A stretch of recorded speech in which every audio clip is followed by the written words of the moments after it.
Depois dessa palestra, a gente ainda tem um mini curso do OpenStreetMap, mas agora vamos à nossa última apresentação dentro da temática de Geografia e Sociedade, que foi o tema mestre e condutor do evento desse ano. E essa palestra vai ser ministrada pelo professor Clodoveu Davis. Eu iria dispensar a apresentação dele, porque é praticamente um sócio nosso aqui no Geopública, das 11 edições, a grande maioria ele fez parte, ou na palestra de abertura, ou na de encerramento. Eu acredito que é uma pessoa muito querida e muito conhecida aqui da Sociedade do Geo, na Bahia. Mas a gente tem a formalidade do evento, então vamos à apresentação.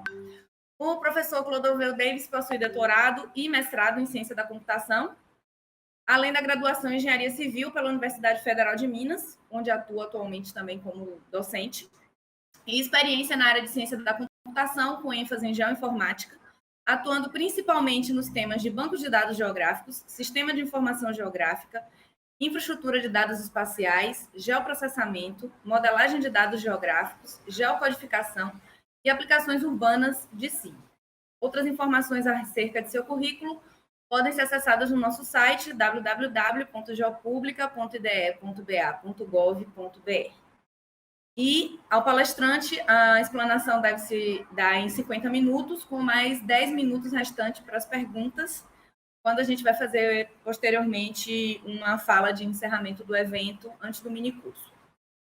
Aos participantes que estão acessando a gente remotamente, através do link do YouTube, peço que encaminhem suas perguntas pelo chat do canal e, ao final, faremos o direcionamento para o nosso palestrante. Professor Clodoveu, a palavra é sua e agradeço mais uma vez, em nome da equipe organizadora do Geopública, a sua participação. Obrigado, Fabíola. Obrigado, pessoal, por terem me convidado. É sempre uma delícia poder falar com vocês. Eu vou, já de cara, pedir desculpas, lamentar não estar aí em Salvador com todo mundo, para a gente ainda interagir mais educado, né, como sempre foi, né, exceto, para mim, a edição de 2020, não sendo também remotamente. Mas teria sido muito bom retomar o presencial dessa vez, mas, infelizmente, por conta de umas dificuldades de agenda, né, o evento coincidiu com a semana do Simpósio Brasileiro de Banco de Dados, né, do qual participei até agora, nessa semana, ele ainda vai até sexta, e outras coisas que vão vir pela frente, né, ficou um pouco complicado. Mas ótimo que a gente tenha, que vocês tenham conseguido, que é uma maneira da gente fazer esse tipo de apresentação remotamente, né, repetindo a experiência passada. E, enfim, então deixa a gente retomar o tema aqui.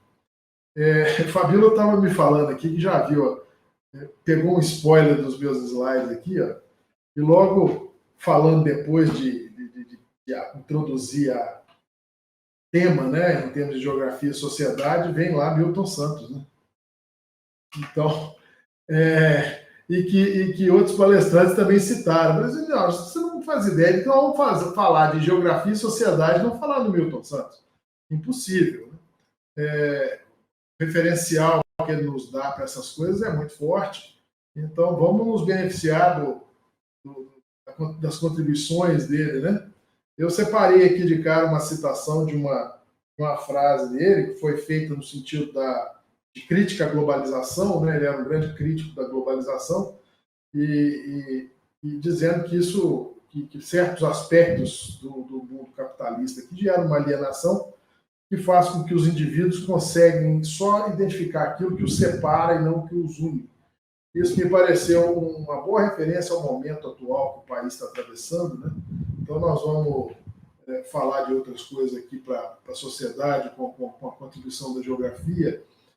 Mas nós estamos nesse contexto complicado.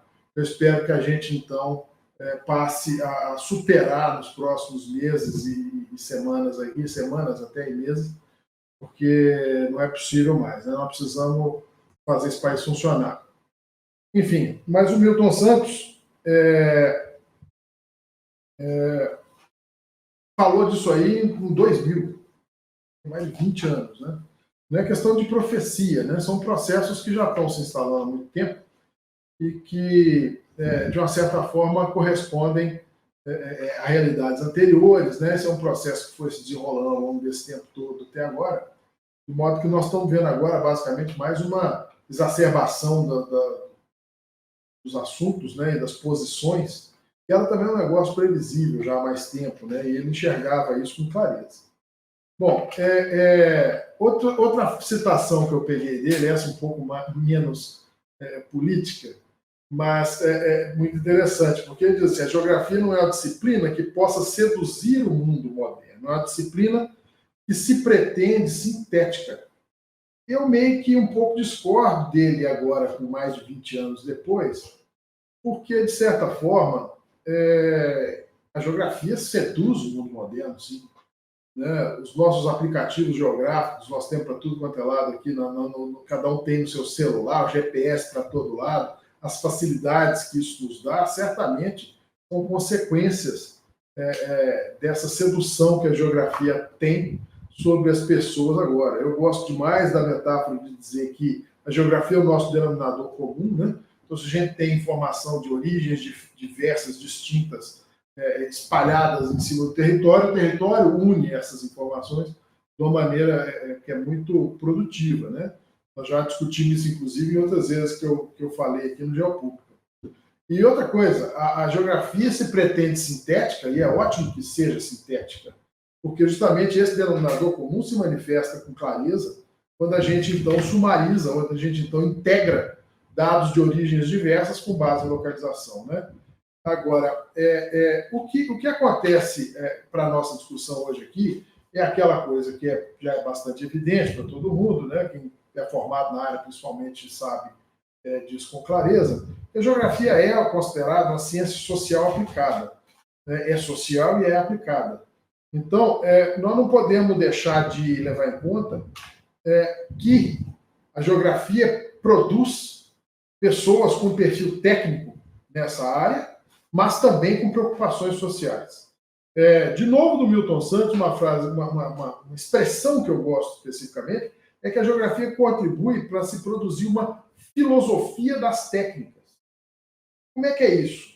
Uma parte técnica dura, que estaria, nesse caso, na origem da citação dele, se referindo à geografia física, cartografia, aos processos de medição do planeta, a geodésia, coisas dessa natureza, e uma parte filosófica que tem a ver com a conexão com o humano, com o social, que eram preocupações mais visíveis na obra dele, né?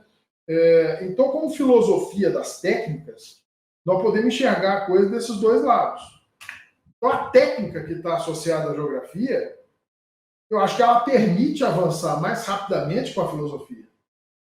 Pelo fato da gente dominar hoje uma técnica mais apurada, que trouxe a geografia para o ambiente informatizado, que trouxe os dados geográficos para o ambiente que a gente consiga trabalhar com grandes volumes, com a grande variedade, né, com grande velocidade esses dados, nós então vamos ter como consequência uma possibilidade de entender melhor o lado humano, entender melhor o lado social. Então, essa técnica, do jeito que nós estamos pensando aqui, tem a ver com as geotecnologias.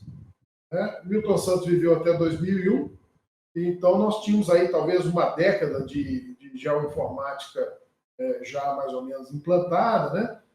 Aqui no país mais ou menos isso, né? De modo que ainda não havia uma penetração muito grande disso como nós temos hoje. Né? Então hoje, muita gente que não tem formação em geografia se arrisca a trabalhar com dados geolocalizados, faz isso às vezes de maneira amadorística, às vezes até de maneira muito competente. Mas o fato é que muitas pessoas se focam na técnica sem preocupar com o outro lado. E nessa parte filosófica, dentro da expressão, de novo, do Milton Santos, essas aplicações sociais, socioeconômicas das geotecnologias ficam sendo mais abrangentes, mais importantes para os contextos onde a gente atua. Né? Da minha experiência especificamente, né, eu comecei a lidar com geoprocessamento, com geotecnologias, lá no começo da década de 90, e as primeiras aplicações que nós tiramos disso, né, de SIG, para o município de Belo Horizonte, foram sociais. Foram a aplicação de cadastro escolar, né, para distribuir melhor os alunos nas escolas municipais e estaduais, por exemplo. Tá? E algumas coisas de infraestrutura urbana vieram também, mas sempre com uma preocupação em cima dessa prestação de serviço ao cidadão. Não especificamente a técnica pela técnica. Não teria sentido se falar uma coisa dessa. Né? Então, eu acho que tem realmente uma contaminação de uma coisa com outra. Eu vou falar um pouco mais sobre isso já já. Bom, então, em termos de geografia e sociedade, né, quando a gente vai à literatura dessa área, a gente vê uma série de contribuições que fazem mais ou menos essa ponte, mas muitas delas têm esse perfil aqui, ó, da convergência de SIG e mídia social. Né? Esse é um trabalho de 10 anos atrás, onde houve então, realmente uma explosão de contribuições, tentando pegar dados de mídia social, né, de redes sociais tipo Twitter, Facebook, Companhia Limitada, e usando algum tipo de inferência de localização, ou mesmo a localização fornecida pelos usuários, fazer uma série de análises e fazer uma série de estudos. Né? Então, por exemplo, eu li um trabalho, né, até avaliei um trabalho na Indonésia, que o pessoal fazia estimativas demográficas de população em horário de expediente usando dados do Twitter, pela popularidade do Twitter naquele país. Né? Mas, rapidamente, as preocupações com privacidade, as restrições que foram surgindo com relação à divulgação de lugares associados às mensagens de mídia social, enfraqueceram bastante essa fonte de dados para pesquisa de mídia social. Né? Em compensação, outros trabalhos usando geografia e aspectos sociais foram surgindo, né? Usando SIG como uma forma de materializar a pesquisa em outras áreas engajadas socialmente. Essa aqui, no caso, é um exemplo de uma pesquisa ligada a movimentos feministas, né? Também da década de 2010, né? E muitas outras surgiram com essa base. Eu queria mais chamar a atenção aqui para outras coisas. Por exemplo, esse trabalho está aí mostrado, né? Um trabalho aí de 2018, é mais recente, já cita um negócio chamado SIG crítico e propõe como uma ferramenta de transformação social, que viria a ser o SIG crítico. Né? Ele é um tipo de preocupação tecnológica que é para abrir um plano de ação mais pragmático, fundindo a tecnologia e o raciocínio geográfico das pessoas com mapas tangíveis. Né? Exemplos disso estão em toda parte. Eu imagino que Antônio Miguel, grande amigo aqui do INPE, tenha falado nisso com vocês anteontem, né? São as diversas cartografias alternativas que aparecem. Cartografia da solidariedade, cartografia da fome, o Atlas da violência. Esse tipo de situação vão muito nessa direção. Um outro pesquisador, do qual também já li bastante coisa, ele esteve na FMG com a gente há alguns meses aqui, o Daniel Quercia, ele criou uns negócios chamados Happy Maps, o mapa da felicidade. O outro chama Smell Maps, mapeando Londres pelo cheiro. E até mapas de bate-papo. Né? Então, quer dizer, são cartografias alternativas, às vezes até contra-cartografias, usadas para a gente usar a tecnologia, né? Empregados para a gente usar essa tecnologia para mostrar o contrário do que seria, então, mostrado normalmente no mapeamento temático e outras formas de uso da cartografia para finalidades mais convencionais, né? Essas contra-cartografias.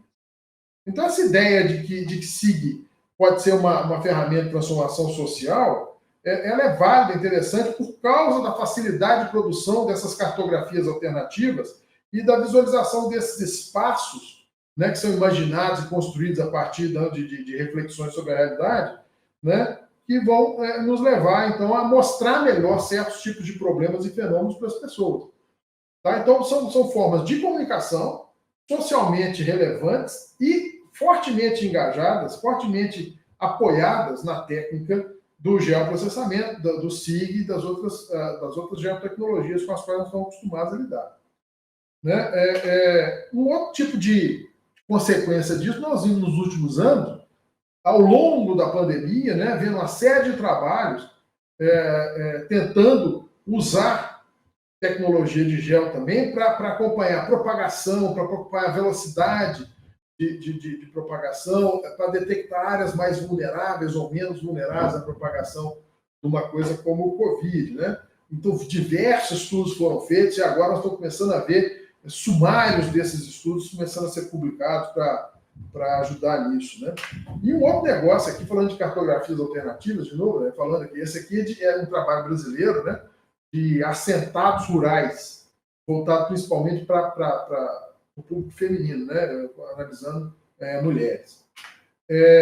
Mas outras coisas aparecem aqui na literatura aqui, que tentam quantificar ou atuar na discussão filosófica de um divisor que acontece em cima da geografia, essa divisão filosófica que esse título aí está falando, né?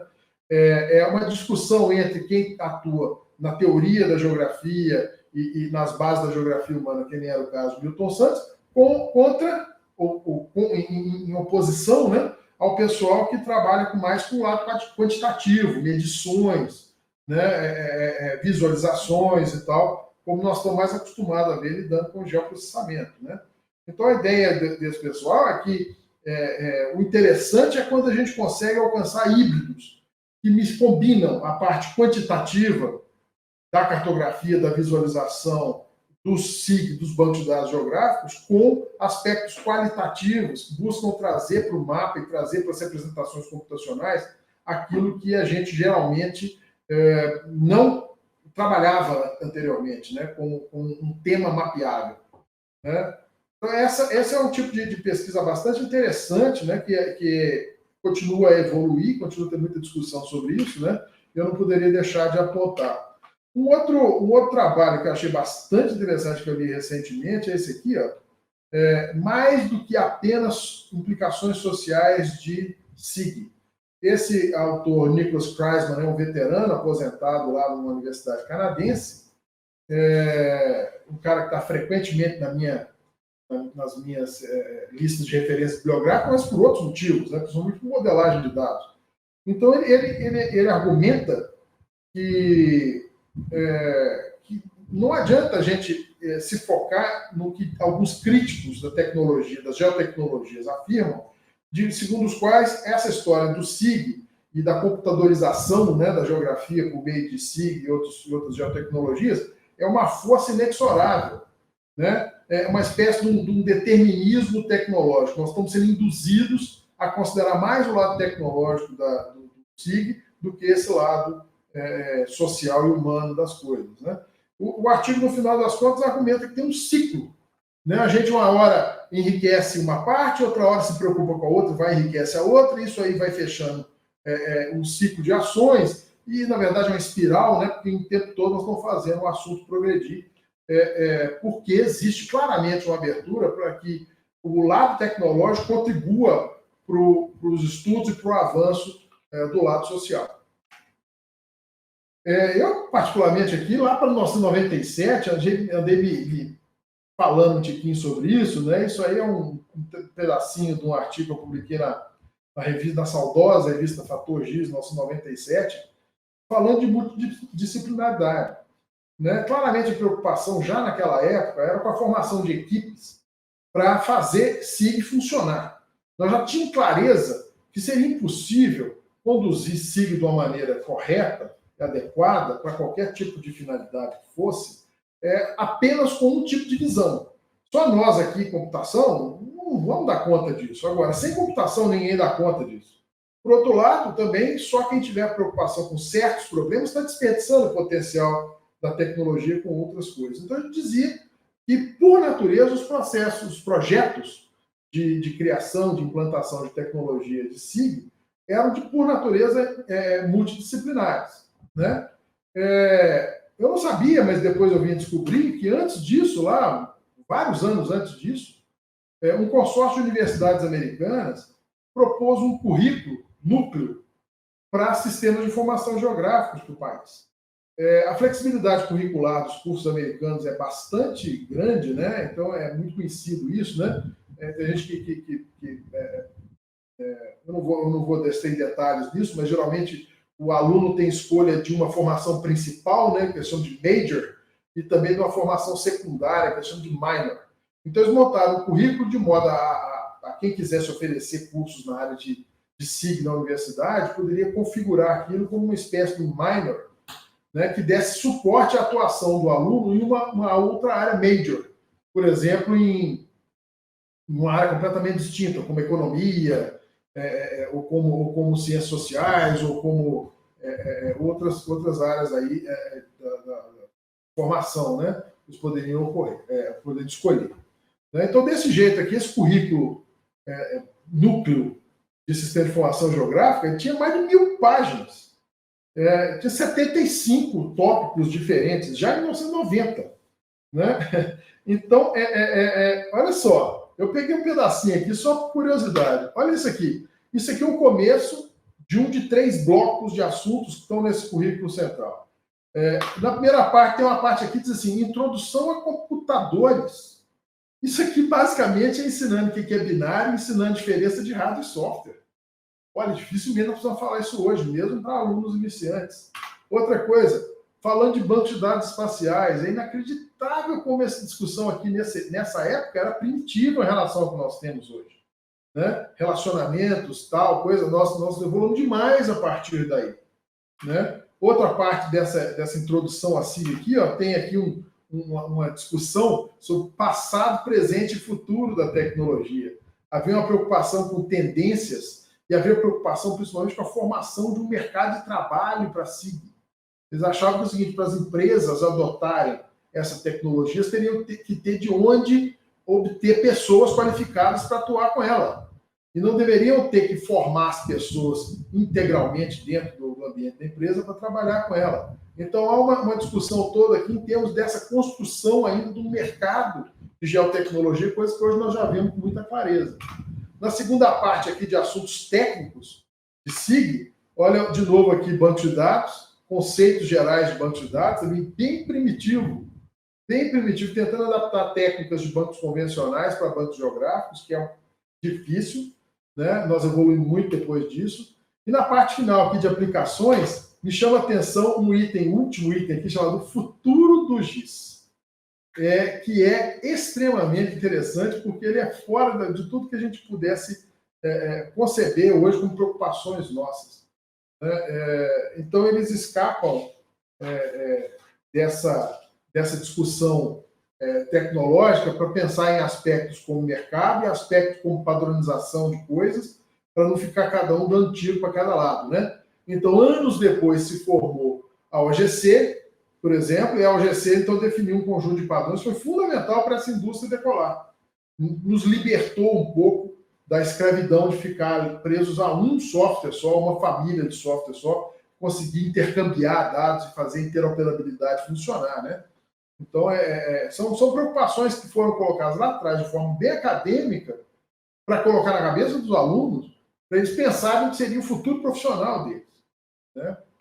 Bom, nesse perspectiva para o futuro, inclusive, falando aqui nessa parte de baixo, olha aqui, 3 coisas colocaram lá. Preocupação que fosse se gerar uma geografia automatizada, o que seria ruim.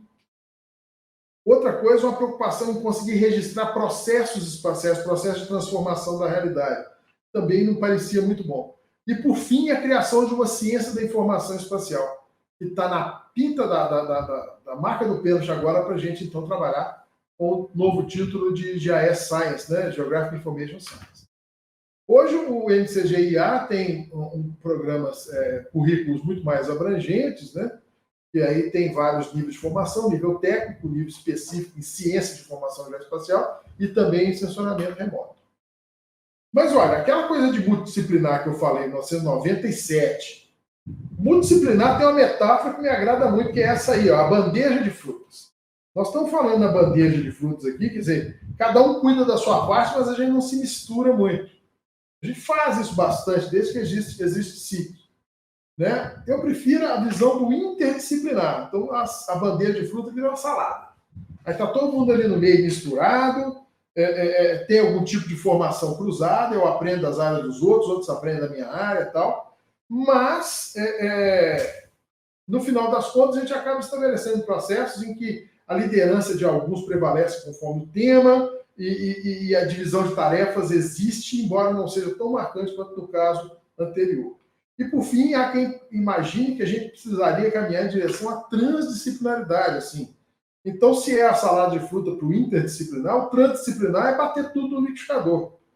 Bom, aí fica complicado, né? Porque você imagina, então, que batendo tudo no liquidificador, todo mundo teria que entender de tudo. E ninguém é Leonardo da Vinci mais. Isso não existe. Né? Mas, ciência de dados pensa muito em transdisciplinaridade, que a gente, para poder efetivamente fazer as coisas de ciência de dados, precisa entender da área fim.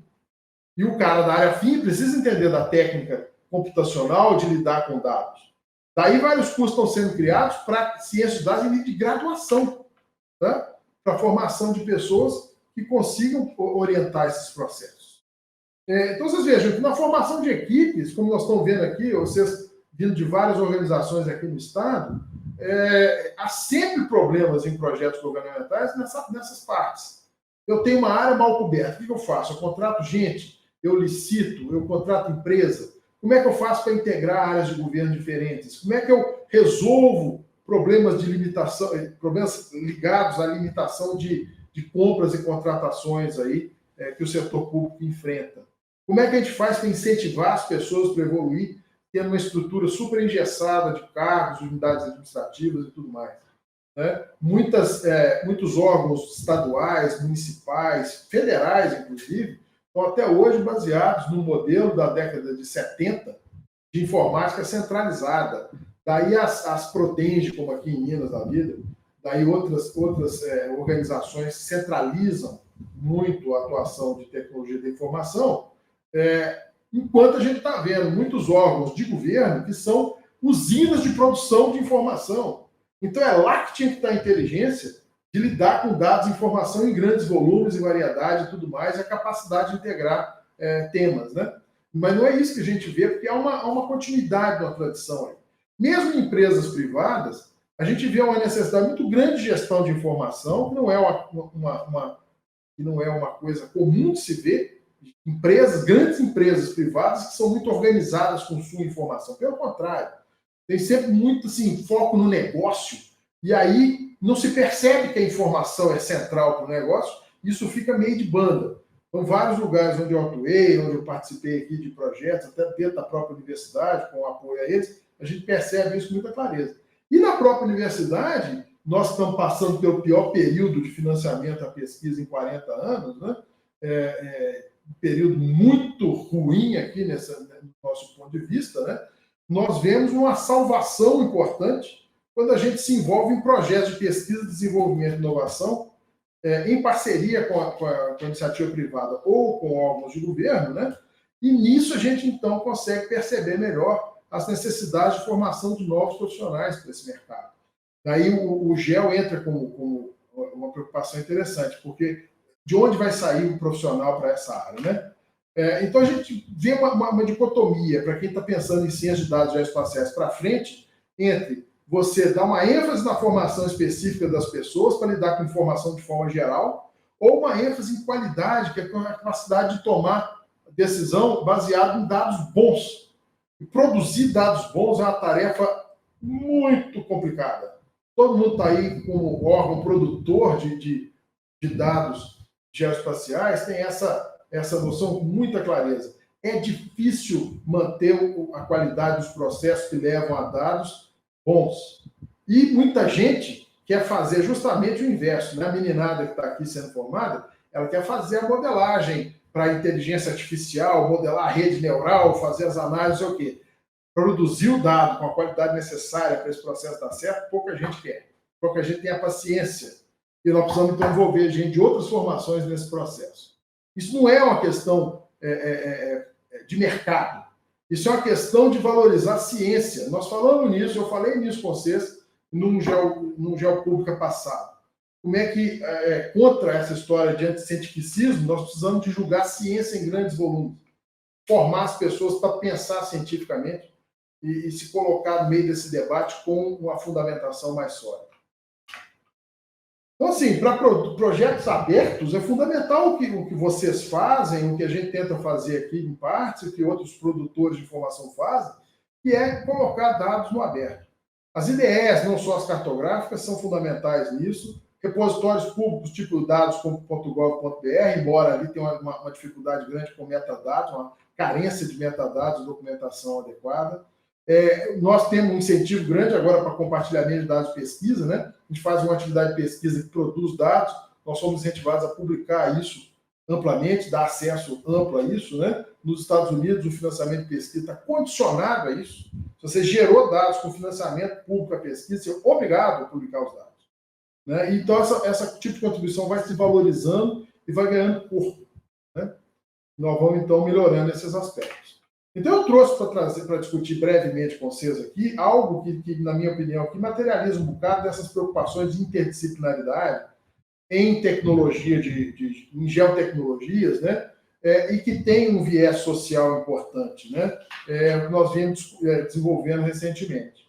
Ainda nem está finalizado totalmente, mas já dá para a gente discutir com mais detalhes. Onde você estava nessa data? Na minha geração, todo mundo lembra onde estava quando John Lennon morreu. Na geração dos meus filhos, todo mundo sabe onde estava quando o avião bateu no World Trade Center, lá nas Torres Gêmeas. Mas essa data aqui eu tenho gravada, é a data em que isso aqui aconteceu.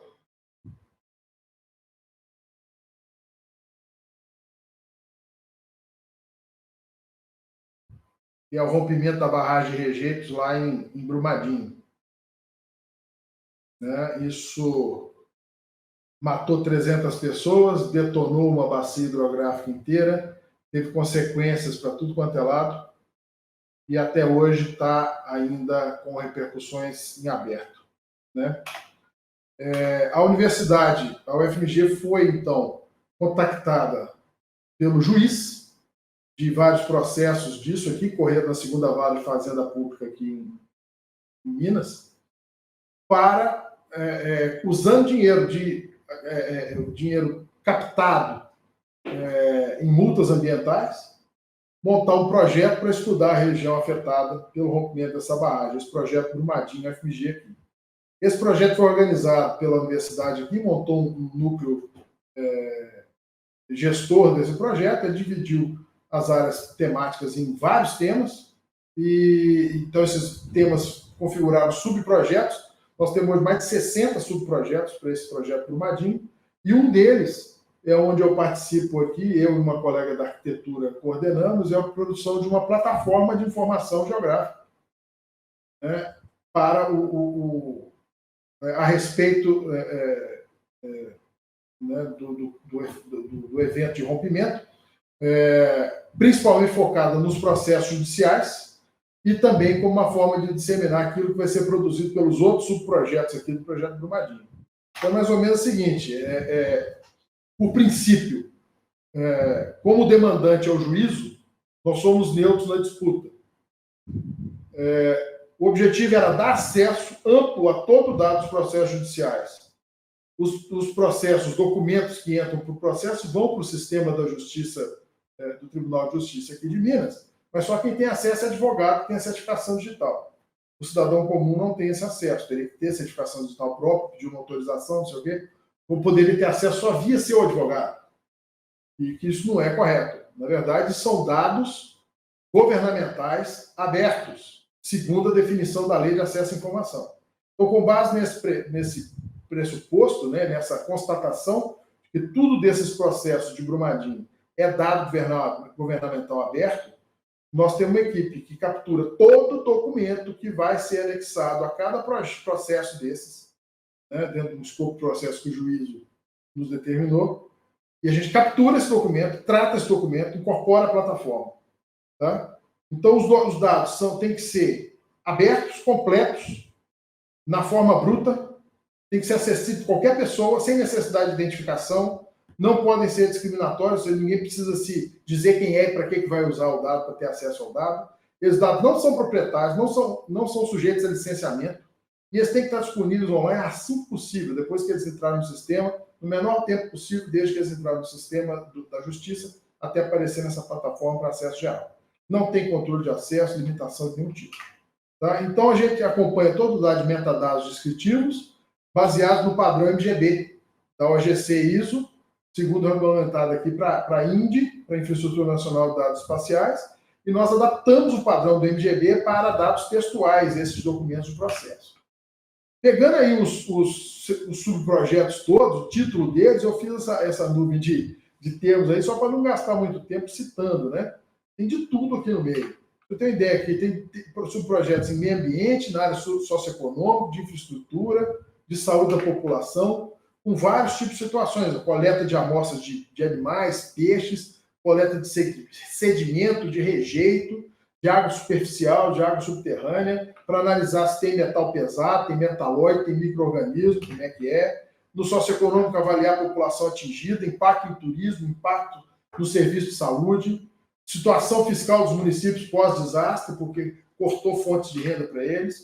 Na parte de infraestrutura, mapeamento de uso e ocupação do solo, análise das condições de saúde da população, pré, pós o desastre, como é que ficou a utilização do sistema de atenção básica durante o período crítico pós-desastre, como é que ele está agora, tá? Tudo isso para ajudar o juízo na determinação das reparações. Né? Nós montamos isso aqui em cima de um diagrama, essencialmente aqui, a gente recebe dados em forma de texto em PDF, imagem inserida no PDF, mais vídeo, dado gel, e dados tabulares de natureza científica produzidos pelos subprojetos, passa por uma maquininha aqui, incorpora nos bancos de dados, nos repositórios, e abre o acesso aqui, de modo que eu vou mostrar para vocês. Então, aqui na parte central, né, vejam que a gente sempre tem metadados, tem dados sobre os documentos processuais, os relatórios científicos, mapas, dados coletados em campo, dados científicos aqui de novo, e colocamos isso num banco de dados GEL, de Postgres, um repositório de texto que pega o conteúdo dos PDFs todos, uma máquina de busca e indexa essa coisa toda, né? E a gente ainda tem outros dados aqui, além dos metadados, dados geográficos convencionais no PostGIS. Tá? Essa aqui é uma cara dele, uma interface básica dele de busca e busca avançada, né? Aqui à esquerda tem vários metadados sobre cada documento. No caso dos documentos processuais, uma equipe nossa baixou todos e para cada um construiu os metadados manualmente. E o juiz ainda queria que estivessem traduzidos para o inglês. Então tem uma tradutora que trabalhou traduzindo as descrições, os termos aqui, todos para inglês. Nós estamos produzindo um dicionário de tradução apoiado em mineração aqui, muito interessante para o final do projeto. Então, você coloca aqui, como numa máquina de busca, palavra-chave e talvez algum outro tipo de parâmetro para fazer buscas, e quando o documento encontrado tem referência a lugares, os lugares saem marcados aqui do lado direito. Ó. Os documentos todos têm data, então aparece a posição dos documentos numa linha do tempo aqui, ó, na parte de baixo do lado direito da tela. Tá? Então, a gente consegue descobrir coisas interessantes. Por exemplo, aqui achamos um auto de fiscalização que tem preenchimento à mão. Tem coisas que são atas de reunião escritas totalmente caligrafia manual. Né? Esses a gente não consegue indexar pelo conteúdo escrito, mas a gente indexa pelo metadado. Né? Alguém compilou esses metadados ali sobre esses documentos. Né? Mas ainda, a gente pode especificar lugares aqui ó, na busca avançada e, como resposta, a gente obter, então, documentos restritos àqueles lugares, também marcados no mapa. Aqui um deles, né, que é um relatório técnico, controle de pragas e vetores sinantrópicos da região de Brumadinho, né, consequência do rompimento, houve uma invasão de praga nas casas das pessoas que moravam próximas à lama, né, do rejeito. Outra coisa que vão aparecer aqui, às vezes, são as coisas inusitadas. Uma parte, no caso aqui, acrescenta como documento processual a repercussão na imprensa de certas coisas que aconteceram. Então, no final das contas, nós vamos ter aqui só documentos em juridiquês, não. O acervo de textos aqui, de documentos dos processos, que já hoje passa de 75 mil documentos, vai incluir outras coisas. Então, quem vier atrás estudando o que aconteceu, pode, então, contar com esse tipo de recurso. Né? Outra aqui, memória de reunião, detalhes finos, né, do que estava acontecendo. Um documento particularmente interessante que foi incorporado lá, ele entrou aqui em dezembro de 2020 no sistema da Justiça e é o plano de ação de emergência de barragem de mineração exigido por lei de quem mantém uma estrutura como essa, uma barragem de rejeitos. Tá? Mas ele só foi incorporado em 10 de dezembro. Antes disso, ele estava restrito à empresa mineradora e à Agência Nacional de Mineração. De modo, então, que quase um ano depois do rompimento, né, ou quase 2 anos depois do rompimento, é que ele foi incorporado aqui e a gente ficou sabendo que a mancha de lama prevista é igualzinha que aconteceu. Né? Tem também documento aqui da consultora deles, a TurvSud aqui, falando de segurança de barragem, rejeitos, etc., e da Vale informando os dados de estabilidade da barragem. Tem a ver com o laudo que eles deram de estabilidade daquela estrutura que rompeu. Né? Isso é importante lá dentro. Olha aí a mancha de lama que eu falei, marcada aqui nesse mapinha. que é parte de um documento e corresponde ao que foi registrado na realidade. Né? Também aqui trechos de documentos de autos de fiscalização, né? Pré-rompimento e tal, que são importantes para avaliar. Esse aqui tem esse trecho, já. A análise se baseou em estudos realizados antes do evento e em levantamento posteriores encaminhado pelas áreas responsáveis, para saber que estruturas estavam no caminho da lama. Por demanda judicial, eles tiveram que responder isso. Nós também temos um jeito de advogado, né, para acessar os processos, que é em ordem sequencial. Você escolhe um processo e vem aqui e tem os documentos em ordem de data.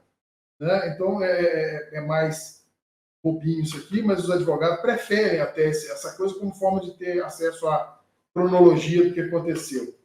Né? E montando em paralelo a tudo isso uma ideia. A ideia do projeto Brumadinho vai ter um conjunto de camadas aqui, um conjunto de dados sobre a região e produzidos pelos subprojetos, que ainda estão sendo construídos. Né? O pessoal tem até o fim de novembro para entregar os dados finais, e após a aprovação do juiz, eles vão ser incorporados à plataforma.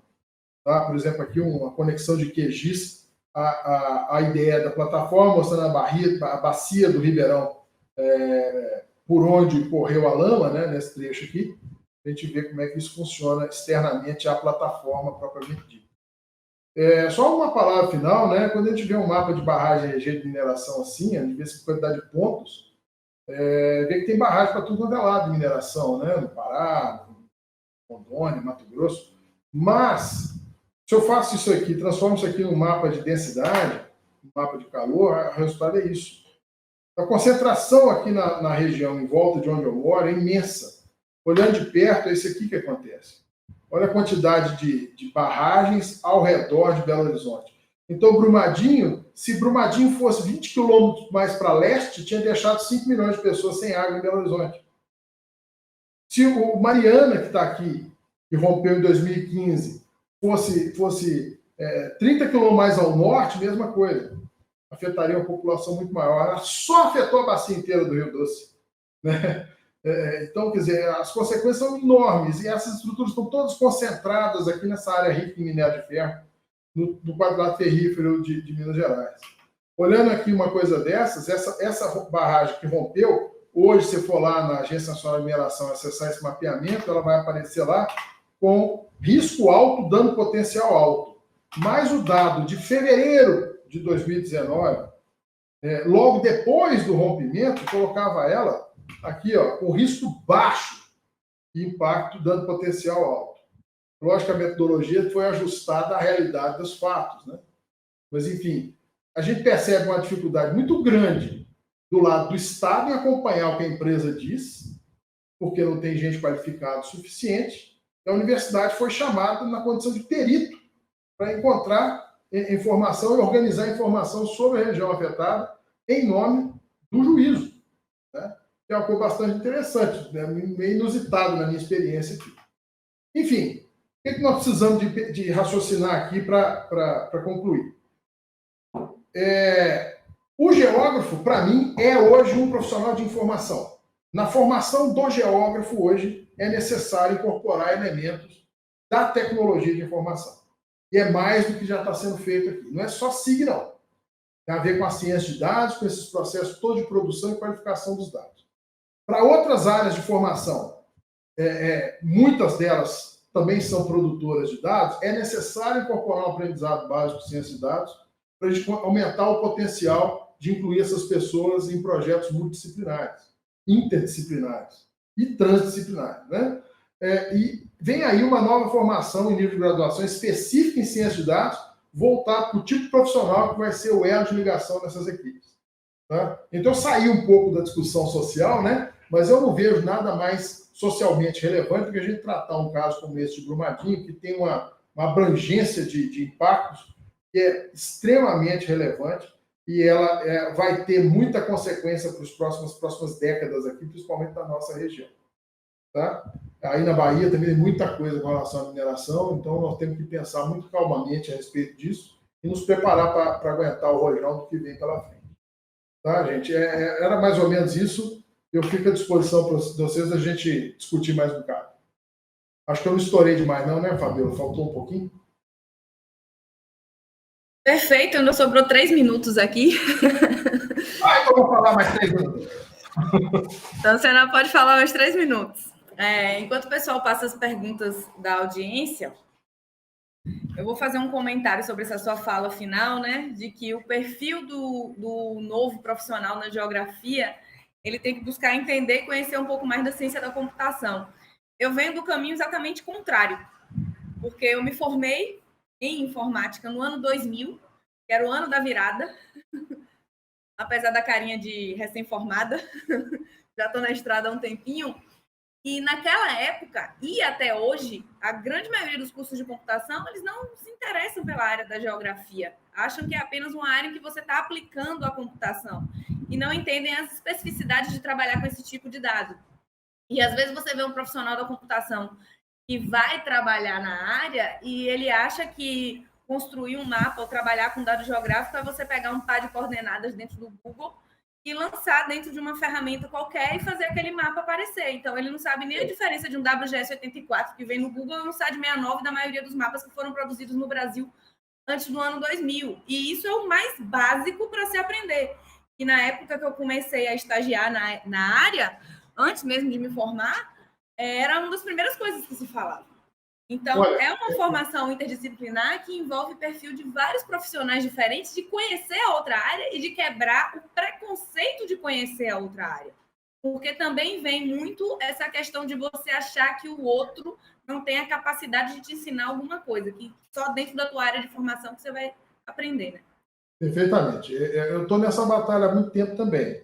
Eu entrei para a UFMG aqui em 2008, já vinha na estrada acadêmica um pouco antes, né? Mas eu não sou professor de origem, né? Eu entrei nisso posteriormente. Eu já estou nisso, né? Quer dizer, eu estou para quase 40 anos aí de carreira, mas de universidade tem 15, né?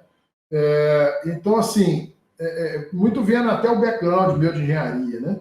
O engenheiro civil é meio que autodidata e interdisciplinar por natureza, porque conforme a área que ele vai atuar, ele tem que pegar uma linha com alguma outra formação, né? Mas, assim, eu estou trabalhando com a disciplina, por exemplo, de banco de dados geográficos que eu dou aqui na UFMG, ela frequentemente tem gente de outros cursos de graduação, que não os de computação, sistemas de informação, etc., e uma das missões minhas lá é geosificar a cabeça desse pessoal. Começar a pensar espacialmente na hora de trabalhar informação. Não trabalhar, não viciar em colocar em bancos de dados a visão geo como sendo simplesmente atributinhos com o nome de lugar. Por exemplo.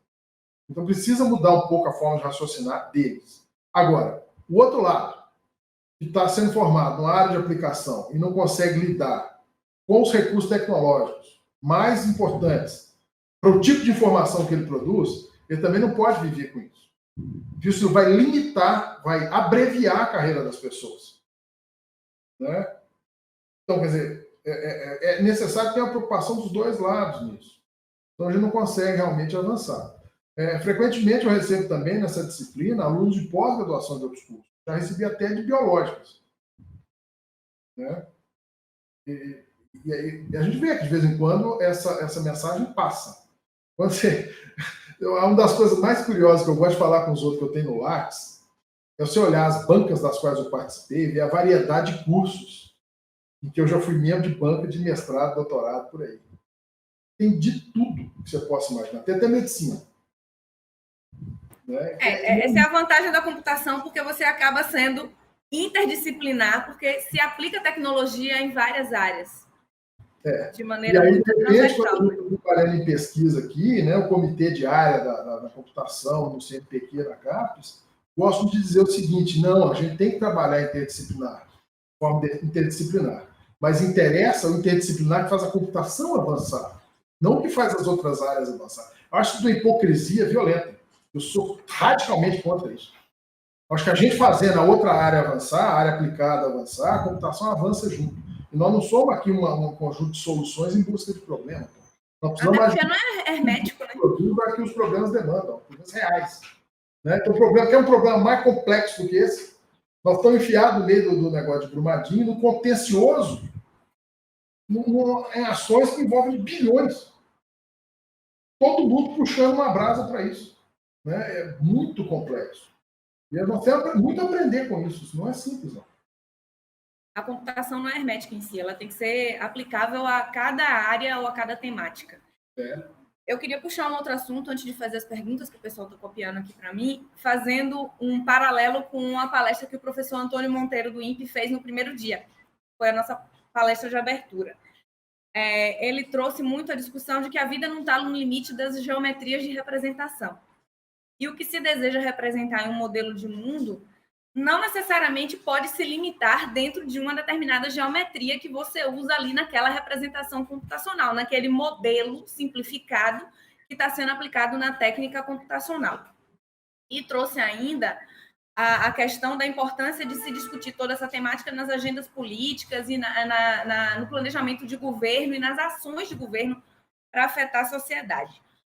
E aí a pergunta é, nós, não só da área da computação, mas da geografia, da engenharia, de todas as formações que estão aqui dentro desse contexto, que acabamos sendo muito tecnicistas dentro do operacional. Será que a gente consegue apreender essa visão de mundo tão múltipla, tão avançada em diversos aspectos e representar isso computacionalmente, representar isso através de mapas de uma maneira adequada?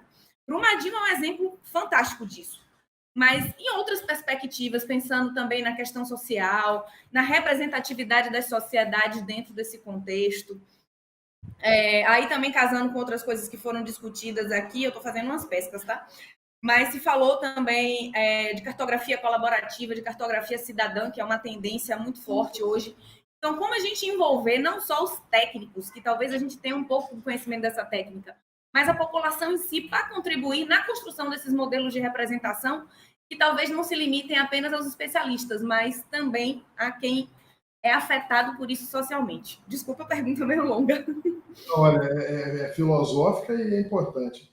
Tem uma coisa que nós estamos aprendendo nesse período negro do terraplanismo aqui, desculpa a expressão, troca, esse período obscuro, do obscurantismo científico, do terraplanismo que nós estamos vendo por aí, que eu já falei no Geopúblico passado.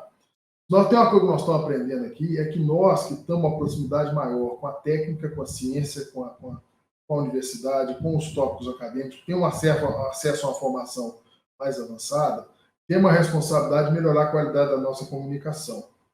Né? Então, uma das formas da gente se engajar com a comunicação mais adequada é entender para quem que a comunicação tem que ser feita e tentar decidir de que maneira essa comunicação tem que ser feita.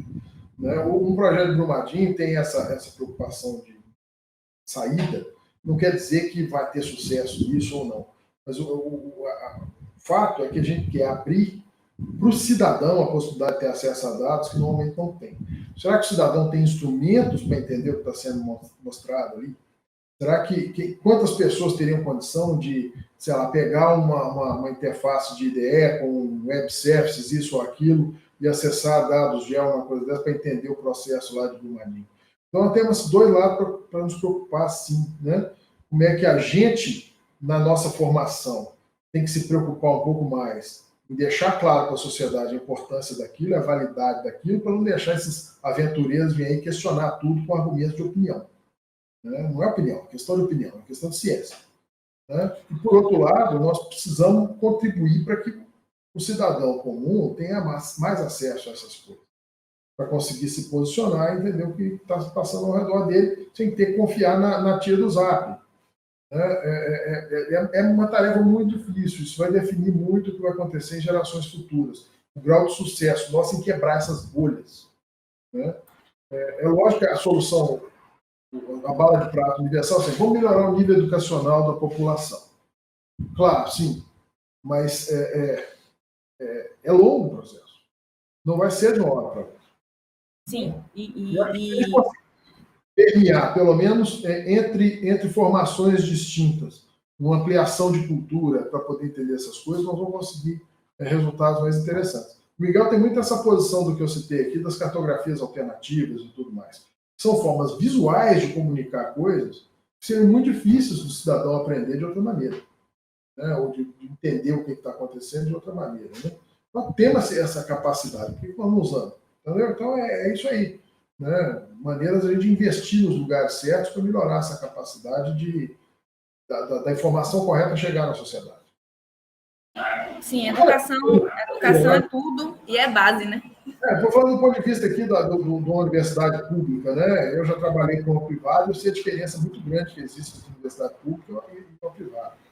É aquela que você pode chegar na cerimônia de formatura e falar para os alunos: vocês passaram por aquele cara lá do lado de fora que estava podando a grama no jardim de entrada do prédio? Sim, pois é, ele pagou seu curso. Ele pagou seu curso. Então vamos dar retorno. Precisamos dar retorno. Não precisamos nos preocupar com a sociedade como um todo. Ninguém avança sozinho. Se eu avançar fortemente sozinho e largar todo mundo para trás, isso não vai funcionar, isso vai se voltar contra mim também. Muito desse racionalismo que nós estamos vendo por aí não percebe isso. Ficou famoso agora na imprensa o caso do cidadão que agrediu uma senhora que estava lavando a calçada aqui, 2 quarteirões da minha casa. Pô, peraí, né? Uma falta do mínimo noção de civilidade. Nós estamos vendo muito isso. Estou tentando discutir em mais alto nível a conversa aqui, mas nós temos uma quebra de civilidade que é muito mais básica. E não é gente ignorante, não, mal formada. Não. É gente que pensa errado, pensa do jeito errado. Não reconhece o que a sociedade dá para ele. Quanto mais a gente discute o coletivo, mais as pessoas estão individualistas, né? Até pensando um pouco a sua citação de Milton Santos no início, o homem vê o que separa e não o que une. E hoje a separação está muito mais forte do que a união. Mas deixa eu ir para as perguntas, que o pessoal já está me apertando aqui. Tem uma pergunta da Elisa Maia, da SEI. Professor, quais foram os maiores desafios na elaboração e implantação do projeto de Brumadinho e como vocês conseguiram superar esses desafios? No geral do projeto Brumadinho como um todo, não falando apenas da parte da plataforma que nós construímos, o maior desafio foi a pandemia. Muitos daqueles levantamentos de dados dependiam de trabalho de campo e tudo parou, né? Foi muito difícil os subprojetos avançarem no ritmo adequado. Então, acabou que a gente avançou com a parte de implementação da plataforma, mas os dados não vinham. E agora estão começando a chegar, mas a gente já desmobilizou no desenvolvimento da plataforma. Então houve um descasamento aí de coisas que a pandemia provocou. Até que do ponto de vista de construção tecnológica da plataforma, trabalhar remotamente deu certo. Né? Eu, as alunas minhas aqui de ciência da computação, o pessoal de arquitetura e urbanismo que trabalhou também nisso, né? A gente acessando dados do sistema da justiça, tal, os advogados não pararam de trabalhar alimentando petições e outros tipos de ações lá no sistema, então isso vai ser. Agora, eu estou doido para ver realmente a conclusão, e por isso atrasou essa conclusão, que seria a abertura dos dados que foram produzidos pelos subprojetos para acesso global a tudo isso na plataforma Brumadinho. Isso ainda estamos esperando para ver. Nos próximos meses nós vamos ver, nós temos um lançamento, uma cerimônia de conclusão disso prevista para dezembro, né? Até lá eu espero que esteja tudo no ar, para a gente então começar a fazer uma parte importante disso, que é começar a produzir análise, produzir ciência a partir dos dados que estão ali dentro da plataforma. Por enquanto nós estamos só alimentando, mas as análises ainda têm que vir por aí. Ok, obrigada. Tem uma pergunta do Gredson Reis, citando que Jacobina é um município aqui na Bahia, que tem muita mineração no entorno, tem uma barragem de rejeitos com iminência de rompimento. Se diante dessa ferramenta que vocês desenvolveram, é possível evitar uma tragédia anunciada, fazer previsões?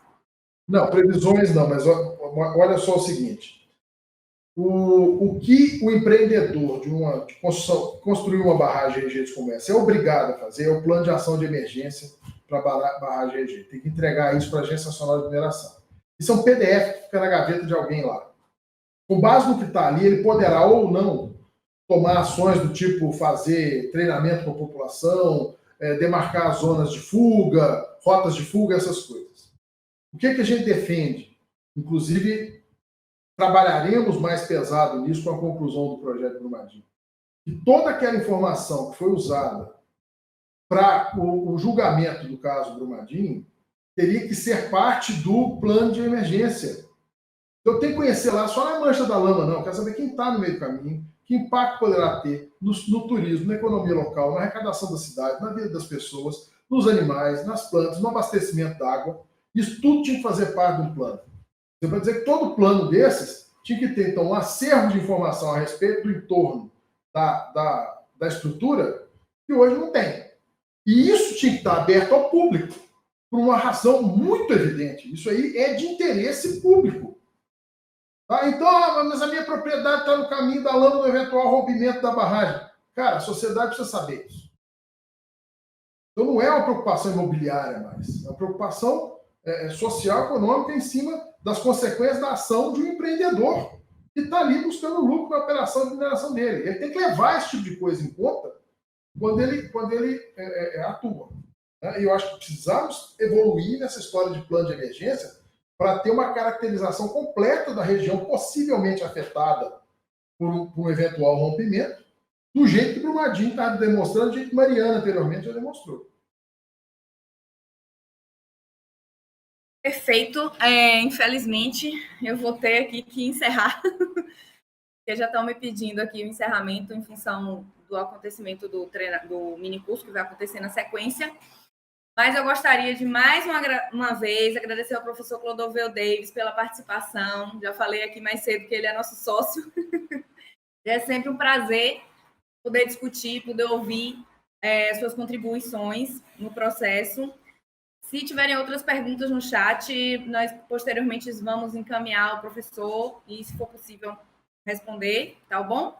E agora eu queria convidar os colegas que fazem parte da comissão de organização do evento, que a gente quer deixar uma mensagem de despedida.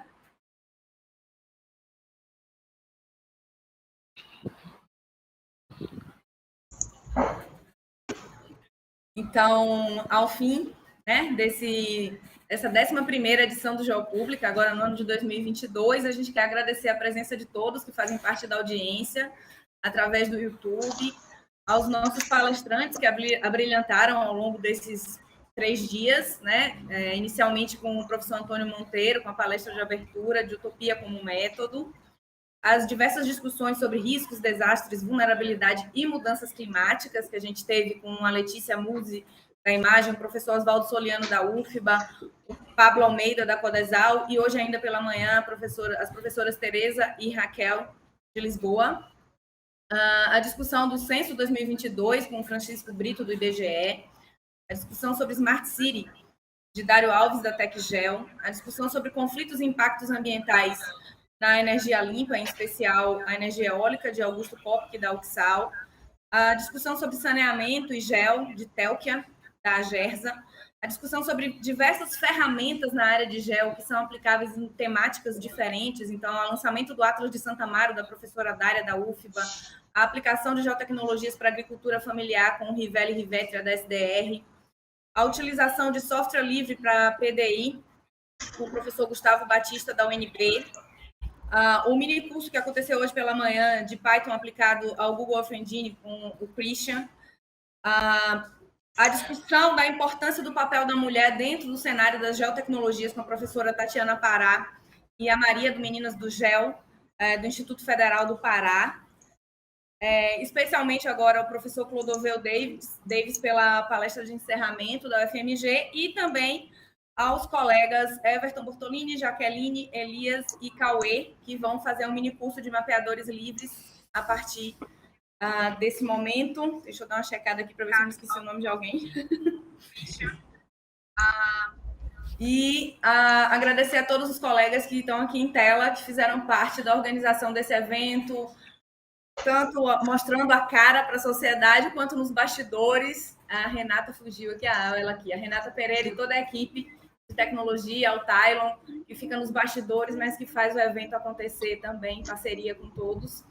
Agradecer à Comissão Estadual de Cartografia, através da SECA, a GTIGEL, Grupo Temático de Informações Geoespaciais do Estado da Bahia, e a todos os apoiadores desse evento. Muito obrigada. Aguardamos vocês em 2023.